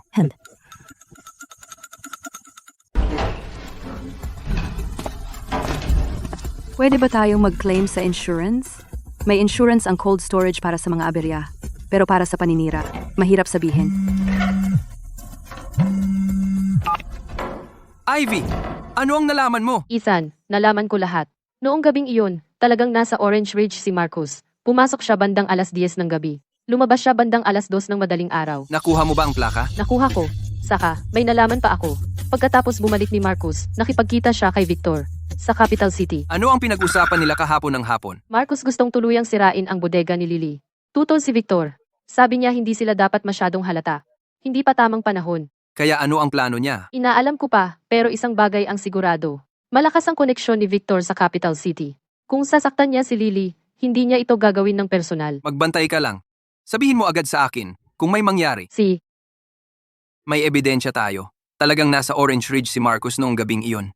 Ang oras ng pagpasok at paglabas ng sasakyan niya ay tugma sa oras ng pagkawala ng kuryente. Pwede ba tayong magsumbong sa pulisya? Hindi pa. Kailangan pa natin ng direktang ebidensya. Saksi o video ng kanyang ginawa. Lily, anong ginagawa mo dito? Ginang Miller, may itatanong po ako sa inyo. Tuloy po kayo. Ginang Miller, noong gabing iyon, May nakakita ba kung sino ang pumasok sa bodega? Bakit mo itinatanong? Tungkol sa pagkawala ng kuryente. Alam mo kung sino ang may gawa, di ba? Ginang Miller? Kailangan ko talaga ang tulong ninyo. Lily, nagawan kita ng mali noon. Pumupunta ka pa rin sa akin? Iba na yon. Ngayon, gusto ko lang malaman ang totoo. 3 gabi na ang nakalipas. Nang bumangon ako para pumunta sa banyo, may nakita akong tao na palihim na gumagala at pumasok sa tindahan ng mga supply pang agrikultura ni Marcos. Pero dahil babae ako, hindi ako naglakas loob na pumasok. Kung si Marcos iyon, sino ang nakakaalam kung ano ang magagawa ng baliw na bastardo sa akin? Malinaw mo bang nakita ang mukha niya? Masyadong madilim para makita ng malinaw. Pero magkatulad ang paraan ng paglakad niya. Ginang Miller, sasaksi ka ba? Lily, hindi naman sa ayaw kitang tulungan. Pero ang tagal na ni Marcos sa baryo. Kahit na niloko niya tayo ng maraming pera, kung makukulong siya, paano na ang pera natin? At saka, sino ang nakakaalam kung babalik siya? Paano kung maghiganti siya sa akin? Ginang Miller, saksi ka, hindi ang akusado. Sabihin mo lang sa amin ang nakita mo. Kami na ang bahala sa iba. Sasaksi ako. Lily, ngayon, tungkol sa mga mandarin na bibilhin mo, magkano ang ibabayad mo? Ngayon, 12 sentimo. Pero kaya kitang bigyan ng 13 sentimo. Sige, naiintindihan ko. Pwede ka nang umalis. Ginoong Smith, mayroon tayong kumpletong kadena ng ebidensya. Kahit na ang kuha ng CCTV ay hindi nakuha ang mukha ni Marcos. Nakuha nito ang kotse niya. Ang testimonya ni Ginang Miller, kasama ang mga rekord ng pagpasok at paglabas ng sasakyan, ay bubuo ng kumpletong kadena ng ebidensya. Tawagan ng pulisya. Tatawagan ko sila agad. Sa ganyang sapat na ebidensya, syempre makakapagsampa tayo ng kaso. Pero kailangan kong ipaalala sa iyo, baka may tao sa likod ni Marcos. Alam ko. Mabuti, basta alam mo, kung may mga bagong pangyayari, ipaalam namin sa iyo.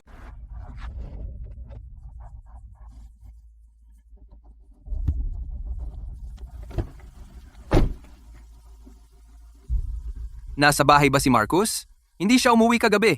Narinig ko na pumunta siya sa capital city. Sentro ng command. Sa tingin namin, maaaring tumakas si Marcos. Maglagay ng mga harang sa lahat ng sangandaan.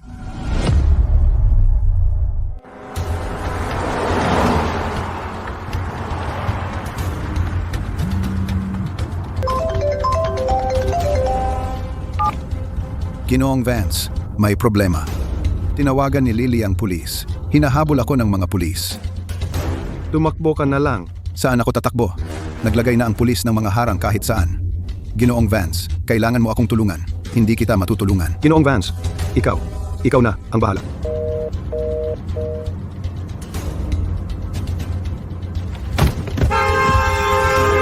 Victor, isinumbong mo ako. Hudas ka.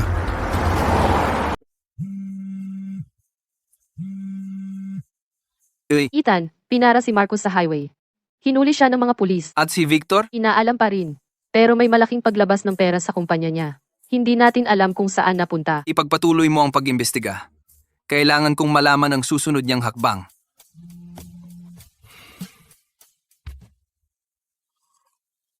Narinig mo ba? Pumunta ang mga pulis dito ngayon. Hinahanap si Marcos. Nahuli nila siya, Wala siya roon. Walang ideya kung tumakas o nagtago. tumakas siya. Tumakas ang bastardong iyon. Kumalat ang balita.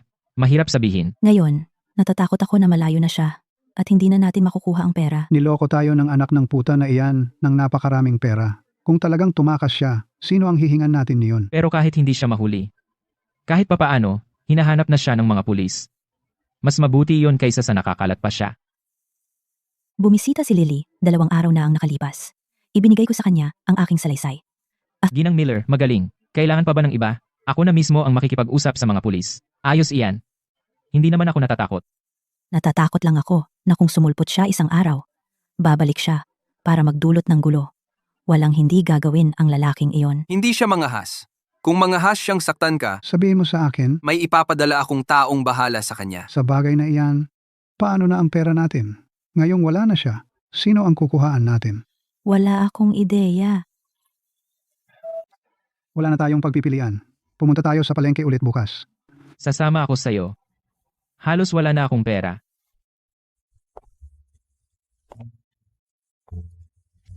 Anong problema? Wala lang. May problema sa logistics si Wendy. Bakit ang lakas ng reaksyon niya? Parang hindi si Wendy. Sa ganoong reaksyon, malamang personal na bagay iyan. Baka dating kaklase niya. Ma'am, magkano na ang presyo ng mandarins? Tingnan ko muna ang mandarins.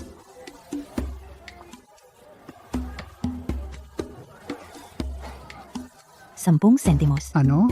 Masyadong mababa iyan. Tama po, ma'am. Hindi mo pwede gawin iyan.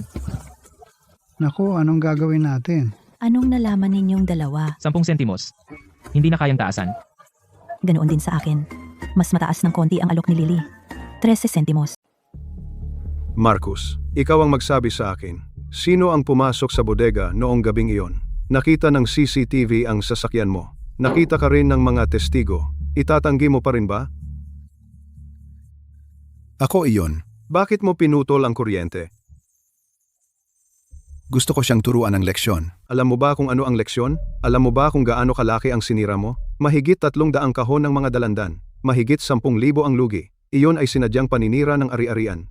Naiintindihan mo ba, Marcus? Mas mabuting umamin ka na. Sino ang nag-utos sa iyo nito? Walang nag-utos sa akin. Ako mismo ang gumawa. Sige, ikaw na ang sasalo.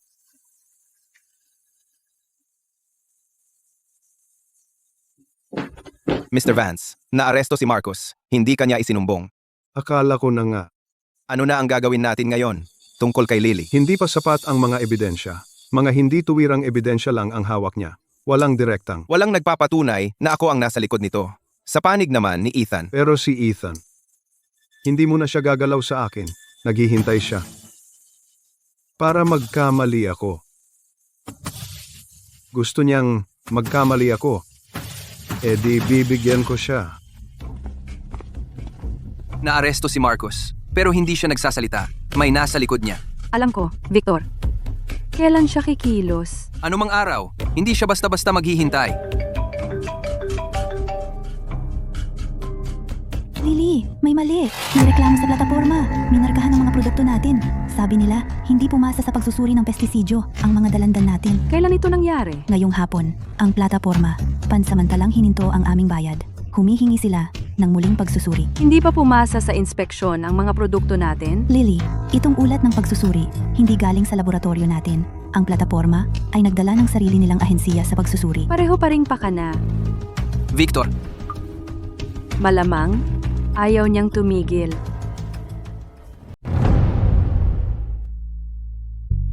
Magandang umaga, Mr. Smith. Hindi ka ba umuwi kagabi? Tungkol kay Jason. ano ang nahanap mo? Jason, nakuha ko ang impormasyon tungkol sa ex ni Miss Quinn. Nag-date sila ng 3 taon noong kolehiyo. Naghiwalay pagkatapos ng graduation dahil may malubhang sakit ang nanay ni Jason. Pagkatapos siyang pumunta sa Hilaga, wala akong balita na may bago siyang minamahal. Gusto mo bang ipagpatuloy ko ang paghahanap? Hindi. Ano sa tingin mo kay Lily? Matigas ang ulo.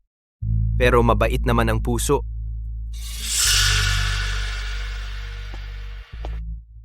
Mr. Smith, saan ka pupunta? Clearwater. Ano ang ginagawa mo dito? Dadaan lang. Tinitignan ko kung kumusta na ang mga bagay. Tapos na ang pagtatasa ng pinsala. Sabi ng platform, basta pumasa ang retest, maa-unfreeze ang bayad. Tungkol kay Victor, nagpadala na ako ng mga tao para imbestigahan ang bagong kumpanya ng pagsubok na itinatag niya. Dapat may resulta tayo sa lalong madaling panahon. Hindi mo kailangang magpakahira para sa akin palagi. Kaya ko ito. Alam kong kaya mo. Pero gusto ko. Panahon na para lumaban. Kumilos na si Victor. Gusto niyang gamitin ang ulat ng inspeksyon sa kalidad para sulukin si Lily. Ang inspeksyong ito ay ginawa ng platform mismo, hindi ng sentro ng pagsusuri ng kabisera. Kung hihiling tayo ng muling pagsusuri, kulang ang oras. Mahigpit ang mga tuntunin sa pagbabayad ng platform. Bibigyan nila tayo ng hindi hihigit sa 3 araw. Sa katingnan ang ahensya ng pagsusuri ni Victor, siguradong minanipula niya ito. Ang ahensyang ito ay tinatawag na vaccine testing. Sinaliksi ko ito. Ang legal na kinatawan ng ahensyang ito ay may malapit na ugnayang pinansyal kay Victor. Itinatag ang ahensyang ito, 6 na buwan pa lang ang nakalipas. Dalubhasa ito sa pagsusuri ng prutas. Wala itong talaan ng negosyo bago noon. Itinayo niya ito para puntiryahin si Lily. Doon tayo magsisimula.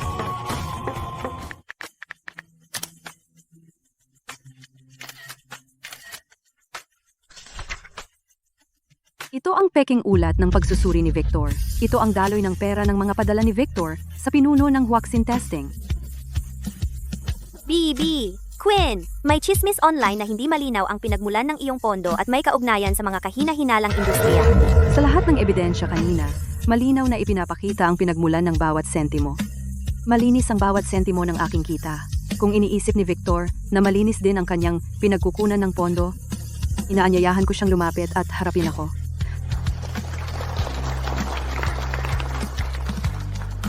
Tara na.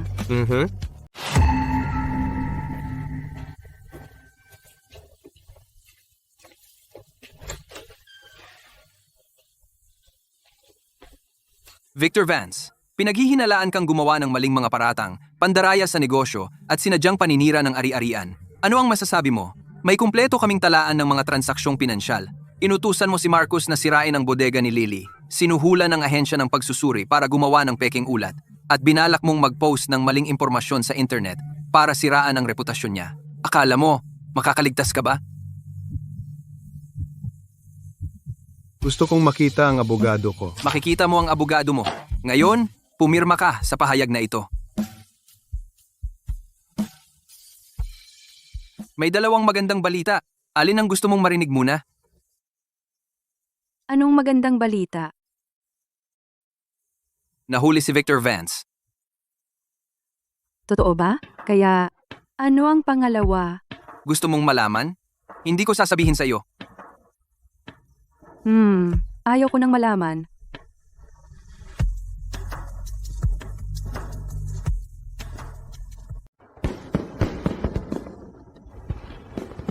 So, anong plano mo? Iniisip ko na palakihin ang negosyo ko para maging isang pambansang chain o kung ano. Mahirap talaga yung layunin. Pero gusto ko pa ring subukan. Tutulungan kita para mangyari iyan. Talaga?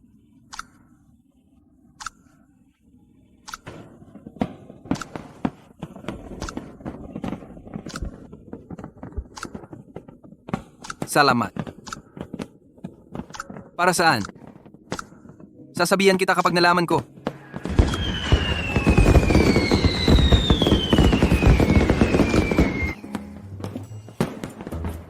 Narinig mo ba? Nakulong si Marcus ng 10 taon. 10 taon lang? Paano ang perang dinaya niya sa atin? Ewan ko. Galing, galing. Yung iba, nanonood ng paputok sa bahay. At tayo naman dito, naglilinis ng mga bulok na dalanghita.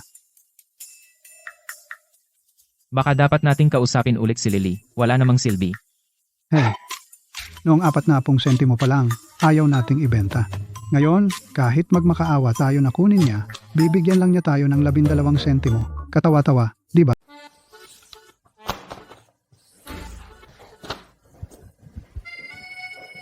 Anong problema? Jason, noon, malapit ba siyang kaibigan mo? Bakit bigla kang nagtatanong? Nakita ko siya sa press conference nung araw na iyon. Nakatayo siya sa labas ng pinto. Pinapanood ka ng matagal. Magkaklase kami noong kolehiyo. 3 taon kaming naging magkasintahan. Pagkatapos ng graduation, nagkasakit nang malubha ang nanay niya. Bumalik siya sa Hilaga at doon na kami naghiwalay. At saka? Hindi na siya bumalik. Makalipas ang 3 taon, narinig ko na doon siya nanatili para sa trabaho. Pagkatapos noon, hindi na ako nakarinig mula sa kanya. Hinihintay mo pa ba siya? Nakaraan ko na si Jason. Ikaw ang kasalukuyan at hinaharap ko. Nagtanong ka tungkol sa kanya, di ba? Sabi ko na nga ba? Pero hindi kita sinisisi. Natatakot ako na hinihintay mo pa siya. Ang kulit mo. Matagal ko nang itinigil ang paghihintay sa kahit kanino. Maliban kung kusang lalapit sa akin, ang taong iyon. Kaya lumalapit ako sa iyo ngayon. Sapat na ba iyon? Pasang-awa. Lily, naway maging masaya ka.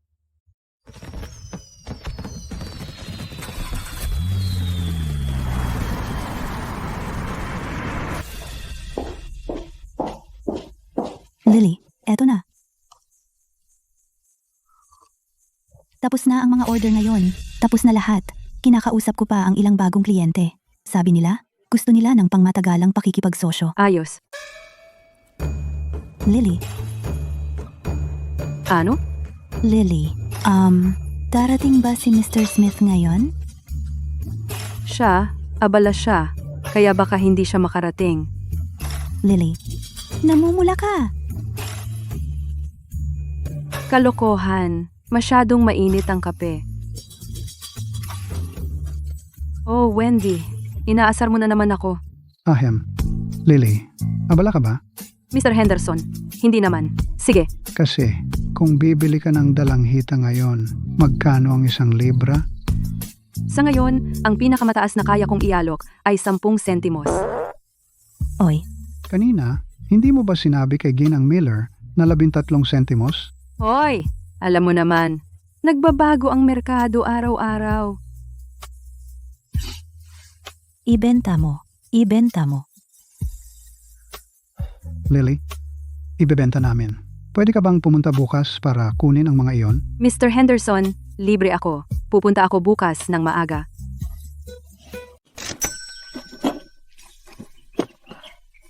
Uy, Lily, halika minsan, magapunan tayo. Ginoong Henderson. Ano? Salamat sa sipag mo sa biyaheng ito. Alam ko kung ano ang meron.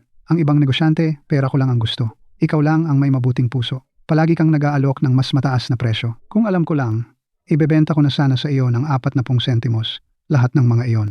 Ngayon, iniwan na rin ako ng asawa ko. Lily, teka lang. Lily, ibinababa ko ang aking kapalaluan para humingi ng pabor sa iyo. Meron pa akong 200 libra ng dalanghita. Pwede mo bang kunin ang mga ito sa akin? Ginang Miller, puno na ang truck ngayon. Alam kong malaking hiling ito, pero wala na talaga akong ibang pagpipilian. Pumunta ako sa bayan noong isang araw para magtanong. 8 sentimos lang ang inialok nila. Lily, hindi man lang nito natatakpan ang gastos sa pagpitas. Lily, pakiusap. Nakikiusap ako sa iyo. Nakikiusap ako, di ba? Nagtanong din ako sa iba. Pareho ang presyo. Kung walang pipitas, mabubulok sila sa mga puno. Pumunta na rin ako sa ibang lugar at walang may gusto sa kanila. Maawa ka naman sa amin. Lily, alam kong mabait ka. Noong lumapit ka sa akin para sa pahayag noon, ibinigay ko ito sa iyo nang walang agam-agam. Tiwala ako sa iyo. Ngayon, hinihiling kong magtiwala ka rin sa akin. Pwede kang kumuha ng kahit anong dami na gusto mo. Ayos lang kahit kaunti. Lily, binigo kita noon. Nakisali ako noong nanggulo si Marcos. May nasabi akong hindi ko dapat. Malaki ang puso mo. Huwag mo akong sisihin. Ngayon, sa harap ng lahat, gusto kong humingi ng tawad sa iyo. Mali ako. Narinig ko ang presyong ibinigay mo kay Ginoong Henderson. Sinabi rin sa akin ni Ginang Miller, mas mataas ang presyo mo kaysa sa iba sa bayan. Mabuti kang tao. Hindi ko dapat ginawa sa iyo iyon. Sa lahat magsasabi ako ng totoo. Sa pagbili ng dalanghita ngayong panahon, kapag ipinadala ko na ang mga ito, sa totoo lang, hindi ako makakuha ng magandang presyo para sa mga iyon. Pero nagsabi ng totoo si Ginang Miller kanina, tinulungan niya ako dati. Dahil lumapit kayong lahat sa akin ngayon, hindi ko kayo maaaring pauwiin na walang dala. Ganito na lang. Bukas, kukunin ko lahat ng kaing, malaki at maliit. Pero may isang patakaran, walang bulok. Maaari ba ninyong ayusin ang mga iyon ng maingat ngayong gabi? Si. Ha ha ha. Ang galing. Ginawang Vance, Nanaginip ka ba kagabi? nanaginip ako tungkol sa pinto ng cold storage na iyon. Sumara ito ng malakas. Nagdilim ang lahat. Mayroon kang totoong galing. Kahit gaano man karami ang namamatay sa mga tao mo, kumakain ka pa rin, natutulog ka pa rin. Kumakain ka pa rin, natutulog ka pa rin. Akala ko dati ay kalmado ka lang. Pero ngayon iniisip ko, wala ka lang talagang puso. Noong nagtatrabaho ako para sa iyo, binigyan mo ako ng kabuuang $5,000. Sabihin mo sa akin, sapat ba ang $5,000 na iyon para sa 10 taon mong pagkabilanggo? Ikaw mismo ang pumayag sa perang iyan. Walang pumilit sa iyo. Tama, walang pumilit sa akin. Paulit-ulit mo lang sinasabi sa akin araw-araw na ang buong merkado ng Capital City ay magiging atin.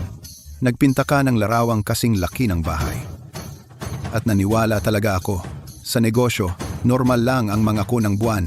Naniwala ka, problema mo iyon. Victor, di mo alam ang pagsisisi, di ba?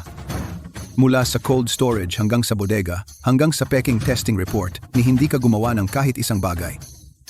Noong dumating ang pulis para sa iyo, malinis ka. Noong isinisi mo lahat sa akin, hindi ka man lang nagdalawang isip. Hindi mo pwedeng sabihin iyan. Yung perang kinuha mo. Huwag mo ngang banggitin ang pera sa akin. $5,000 para sa 10 taon ng buhay ko. Anong tingin mo sa akin? Yung aso mo sa bahay, kahit ang mga tira ng kinakain ng aso mo ay mas mahal pa kaysa dyan. Sa paningin ko, ganyan ka lang. Siye? Victor, titiyakin kong mararanasan mo kung gaano kahirap ang 10 taong iyon para sa akin.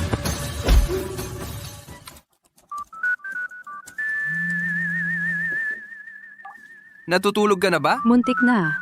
Anong nangyayari, Mr. Smith? Bukas ng alas 6 ng umaga, sa bubong. Kailangan kitang kausapin. Di mo ba pwedeng sabihin ngayon? Mas mabuti ng bukas na lang sabihin. Alam mo ba, dati kong iniisip na ang negosyo ay tungkol lang sa pagkukwenta, pagkita, at pag-survive. Pero nitong mga nakaraang buwan, ay nagpamulat sa akin ng isang bagay. Sa buhay, hindi lang ito tungkol sa mga numero. May mga utang na hindi mo kayang ayusin gamit ang matematika. Tulad ng kalahating supot ng pongkan, mula 20 taon na ang nakalipas. Paano mo nga ba iyon kukwentahin? Huwag mong kwentahin, tandaan mo na lang. Bakit ka biglang tumahimik?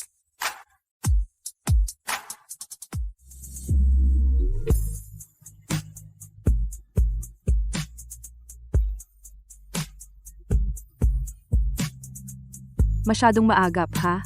Hindi mo man lang tinanong kung payag ako. Kung sasabihin mong hindi, aayusin kita ng maigi.